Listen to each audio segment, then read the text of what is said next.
না না, তোদের সাথে যাবো না। তোদের অন্য কোনো মতলব থাকতে পারে, আমি হেঁটেই চলে যাবো। আরে দাদা বিশ্বাস করো, কোনো মতলব নাই। ঠিক বলছি তো? আরে হ্যাঁ গো দাদু, হাসি হাসি উঠে বসো। ও দাদু, আমাকে বি করবা? আচ্ছা শালা দেশে আসলো যে, হাত পার হয়ে চলে আসছি, তবে কথা বলা ছাড়ছে না। ও দাদু, আমি কিন্তু খুব ভালো রান্না করতে জানি। বিয়ের পরে শুধু তোমাকে বিরিয়ানি করে খাওয়াবো। আমার সাথে বি করবা? আচ্ছা চলে পূর্ণ যে।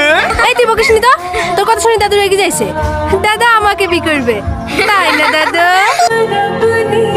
তোমরা আমাকে যাওয়ার সঙ্গে বলো দিনি, আমার কি বীর বসে আছে? বিয়ের বয়স নাই তো পিঠে পাত্রে চাইলে থাকে না।